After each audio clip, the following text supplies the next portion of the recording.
Olá, meus amigos. Deus abençoe a todos vocês. Graças a Deus. Então, nós vamos ter hoje o segundo sinal da volta de Jesus e do fim dos tempos. Não se esqueça que ontem nós falamos sobre o versículo 24, capítulo 24, versículo 5 de Mateus, quando Jesus disse: acautelai-vos que ninguém vos engane, porque muitos virão em meu nome, dizendo eu sou o Cristo, e enganarão a muitos. Você sabe por que o diabo encontra facilidade de enganar as pessoas? Primeiro porque as pessoas, e ele está falando aqui, Jesus está falando aqui, que enganarão a muitos, mas muitos que estão dentro das igrejas, muitos que dizem ser cristãos, e que às vezes nem estão nas igrejas, mas se dizem cristãos. Então o diabo engana muitos cristãos. Por quê? Porque muitos cristãos usam a fé com emoção, com sentimento. Quando você usa a sua fé com o coração, é óbvio que você vai ser enganada pela sua própria fé. Você verifica, por exemplo, um exemplo claro disso. Você vai na igreja, você vem na igreja, mesmo na Igreja Universal, e você sente uma emoção, você sente um sentimento bom, agradável, você chora, você se sente muito bem. Mas depois, quando você sai, quando vai enfrentar as lutas do dia a dia, você derrete. Você se desfaz. Por quê? Porque a sua fé que você manifestou dentro da igreja não foi uma fé inteligente, mas foi uma fé emotiva. A fé inteligente, que é a fé sobrenatural, ela dá segurança para a gente, mesmo nas horas de dificuldades.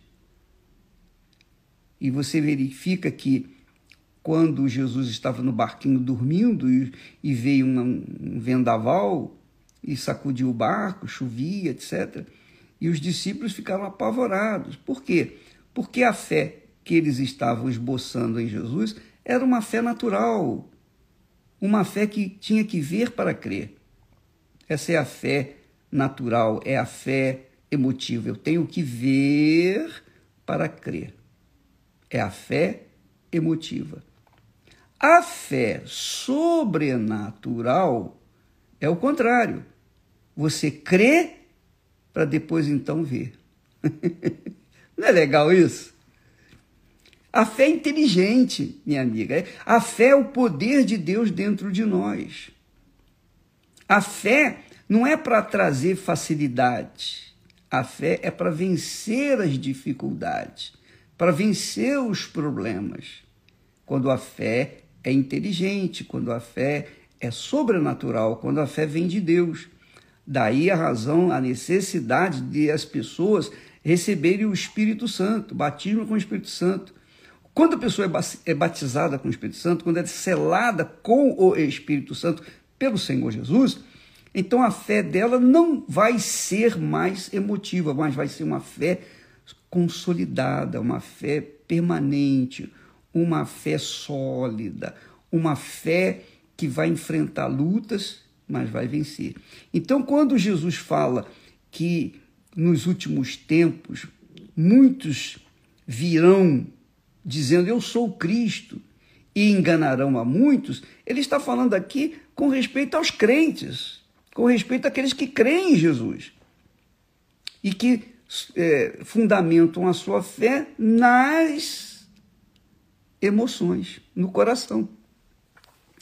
Então, por favor, minha amiga, tenha atenção com respeito à sua fé para que você não venha ser iludida com ela, porque a fé emotiva ilude aos montes. E como? Por exemplo, você pergunta ainda, ô bispo, como é que o diabo pode enganar a gente estando na igreja? Eu vou dizer para você, por exemplo, só a título de exemplo, o pastor é homem de Deus, está no altar, está trabalhando, o bispo, seja lá quem for, que é um oficial da igreja, está trabalhando. Mas, por alguma falta, ele caiu em tentação.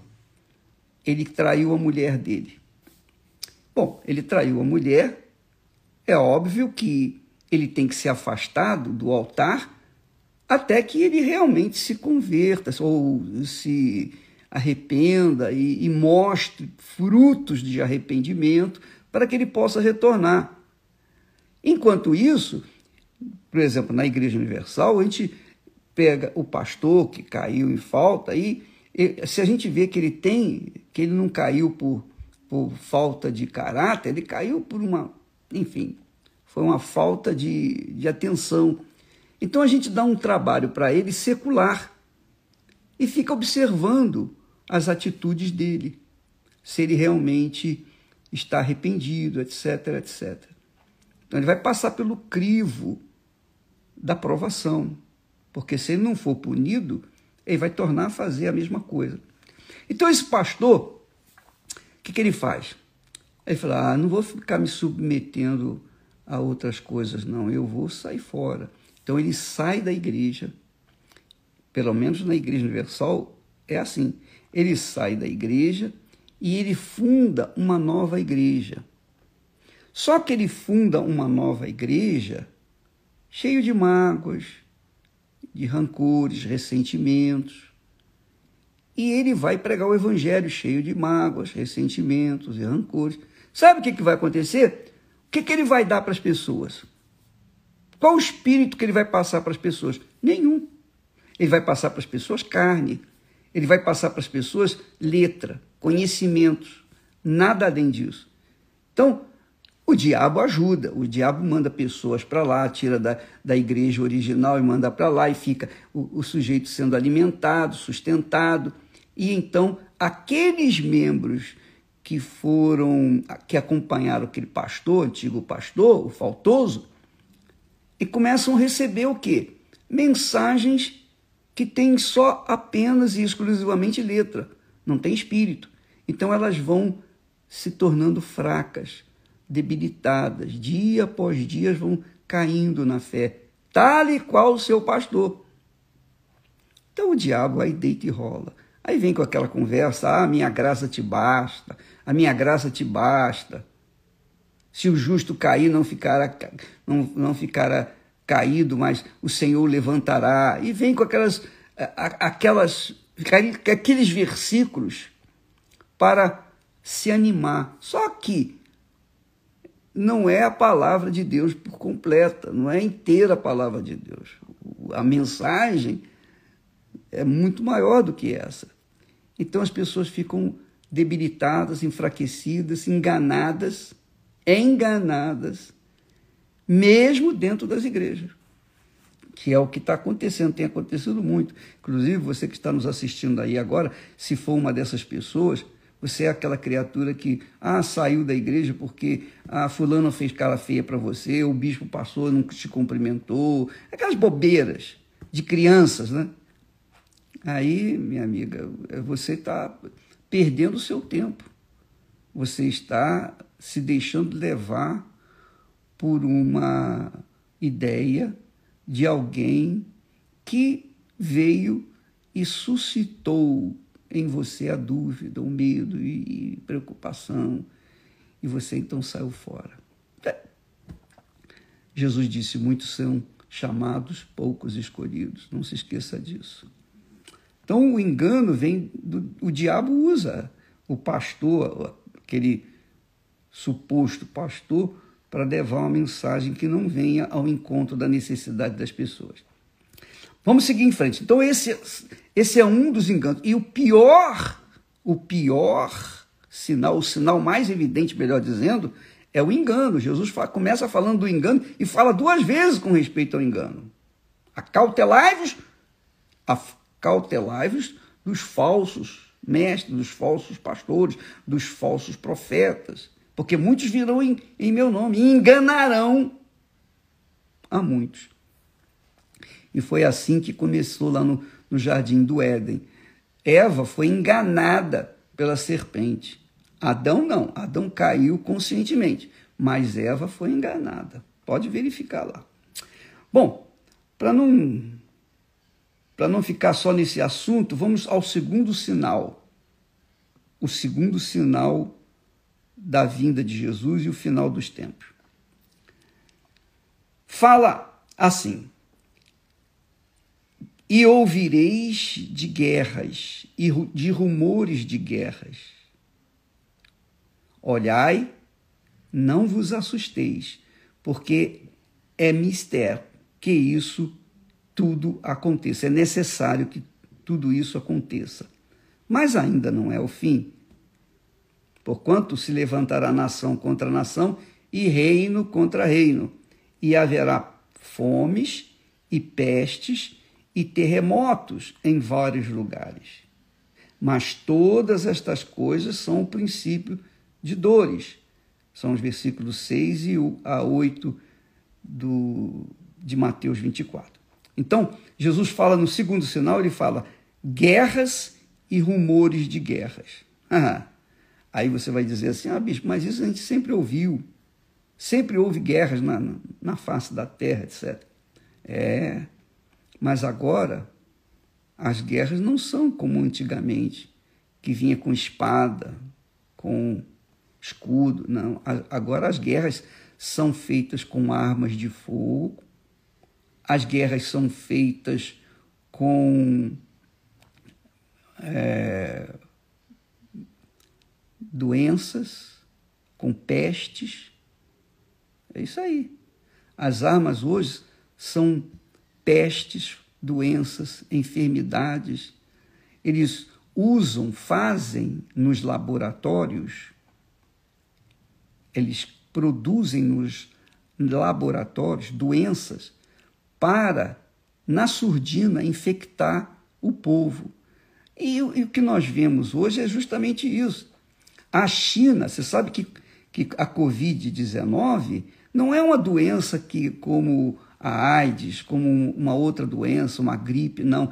A doença chamada Covid-19 foi fabricada no laboratório, lá na China. Por que eles fabricaram essa doença? Qual o fundamento de fabricar uma doença? Porque um laboratório se fabrica remédios para combater as doenças que estão aí, as epidemias. Mas esse caso aí, a Covid é uma doença fabricada, forjada, manuseada com a mão humana. E olha só a desgraça que está fazendo no mundo inteiro. As sociedades, os países estão aí em polvorosa. Todo mundo quer vacinar o povo rapidamente, estão fazendo uma vacina contra a Covid. Você sabe que os cientistas estão dizendo aí, os cientistas dizem assim, olha, para se fazer uma vacina para combater a gripe, no mínimo leva 10 anos. As vacinas que eles estão fazendo aí contra a Covid foram feitas há pouco tempo, a toque de caixa, para amenizar o problema, mas a gente não sabe o que vai acontecer com essas vacinas. As pessoas vão tomar essas vacinas, a gente não sabe o que vai acontecer. Ninguém sabe, nem os cientistas sabem. Por quê? Porque essa doença, ela tem uma mutação, ela se transforma, porque ela foi criada, ela foi inventada dentro de um laboratório. Então, eu sei que no final dos tempos haverá uma guerra bacteriológica. Os países desenvolvidos fazem em seus respectivos laboratórios doenças para levar essa maldição para outros países e acabar com a economia daqueles países. Por exemplo, você está vendo que as economias do mundo inteiro, da Europa, nos Estados Unidos, das Américas e da própria China também, do próprio Japão, as economias estão ruindo por causa dessa pandemia de Covid. por causa da fabricação em laboratório. Então Jesus diz guerras e rumores de guerras, porque a guerra já está vendo. Você não está vendo aí a guerra dos políticos? Você não está vendo aí a guerra para obter a vacina a qualquer custo? Qualquer preço? Todo mundo quer sair na frente. Nação contra nação e reino contra reino. Ora, fomes, pestes e terremotos. Você sabe, eu não estou bem inteirado desse projeto que eles chamam Agenda 2030. Eu tenho nojo, só em ler a matéria, assim, as manchetes, já me dá nojo. Eu fico com nojo. Mas eu sei uma coisa, que eles têm 17 itens nesse projeto, nesse plano, entre quase 200 nações, que eles estão querendo acabar com a fome, olha só, acabar com a miséria. Tudo isso é conversa fiada para boi dormir. Como é que vai acabar com a fome? Como é que vai acabar com uma comunidade controlada pelas milícias, pelos traficantes? Como é que vai acabar? Como? Como é que eles vão acabar com a miséria? Duvido! Eu desafio qualquer nação a acabar com a miséria. Porque nem nos Estados Unidos, que é um país do primeiro mundo, acabou com a miséria. Lá tem mendigos na rua, e cada vez mais. Então nós temos uma situação, um planejamento, uma agenda das Nações Unidas, essa é a agenda das Nações Unidas, chamada 2030. Uma agenda que quer acabar com a miséria, quer acabar com a fome, quer acabar com a pobreza, que quer acabar com essa necessidade de água, e quer acabar com tudo que traz desgosto, dor, tristeza e morte. Mas é impossível. Jesus falou aqui, haverá guerras, rumores de guerras, nação contra nação, reino contra reino, fomes. Como é que eles vão querer acabar com a fome se está escrito aqui, profetizado pelo próprio Senhor Jesus? Fomes, pestes e terremotos. Não, minha amiga, meu amigo, você verifica, se você lê o texto original, está aqui na Bíblia, na nossa Bíblia, a Bíblia fiel é uma das mais apuradas que tem. Mas existem outras Bíblias, tem a Bíblia católica, tem a Bíblia espírita, tem a Bíblia evangélica, tem a Bíblia, enfim, muitas Bíblias. Então você tem que tomar cuidado, porque as Bíblias estão sendo corroídas, corrompidas. Eles estão fazendo agora uma Bíblia, a Igreja Católica, lá nos Estados Unidos, eles estão planejando uma Bíblia que não vai ter mais ele ou ela. Vai falar apenas referindo-se a uma pessoa, para não distinguir homem de mulher, de homossexual, de lésbica, etc, etc. Então, eles querem criar um Deus que não seja chamado de ele, porque Deus poderia ser uma mulher, segundo esse pessoal. Então, nós verificamos que eles estão fazendo Bíblias assim. E eu não sei quando é que vão lançar, mas já deve estar lançando por aí. Então, a Bíblia que nós adotamos, nós custamos a achar a Bíblia que mais se adequa à nossa fé, é a Bíblia fiel. É uma linguagem um tanto assim difícil, não é tão fácil, mas é uma linguagem de Deus, é a linguagem mais apurada que tem. Então, às vezes, você encontra palavras, por exemplo, aqui na nossa Bíblia, eu leio essa Bíblia fiel. Jesus diz assim: e ouvireis de guerras e de rumores de guerras. Olhai, não vos assusteis, porque é mistério. É mistério, ou é necessário. Aqui na Bíblia nossa, é mistério. É mistério, que isso tudo aconteça. Quer dizer, é necessário que isso tudo aconteça. Então, nas Bíblias mais modernas, eles botam é necessário. Quer dizer, pouco a pouco vão mudando as palavras e tirando, às vezes, do contexto. Aqui não é o caso, mas há textos aí, em outras Bíblias, que tiram completamente o contexto daquilo que está escrito, dos originais. Então, você tem que tomar muito cuidado para não se deixar levar por uma palavra que não condiz com a verdade. Então, o segundo sinal, guerras e rumores de guerra. Todo dia você vê isso. Nação contra nação e reino contra reino. A partir do momento que existe o partido político da esquerda, existe o da direita, o do meio, centro, etc. E esses partidos, dentro dos países, eles se mordem, eles se degradeiam, eles se conflitam. Mas não só os partidos dos países, mas nos outros países também acontece assim. Como acontece aqui no Brasil, existem outros países que fazem a mesma coisa. Então, quando um país como o Brasil, que tem uma esquerda dominando, essa esquerda une-se com a esquerda do Peru, de Cuba,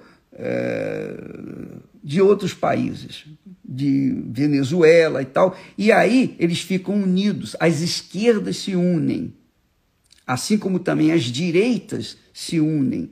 E aí você vê nação contra nação, guerra contra nação contra nação, reino contra reino, partido contra partido. Quer dizer, a guerra se torna maior interna nos países, do que propriamente entre país e outro país. Então, Jesus diz que vai acontecer isso aí. E nós temos visto isso, já acontecendo. Porquanto se levantará nação contra nação e reino contra reino, e haverá fomes. Você sabia que atualmente no mundo mais de que 10% das pessoas passam fome? Mais de que 10% morrem de fome até. Muitos morrem de fome, mais de que 10%. Fomes, pestes, terremotos em vários lugares. Mas Jesus avisa também, todas estas coisas são o princípio das dores. Apenas isso.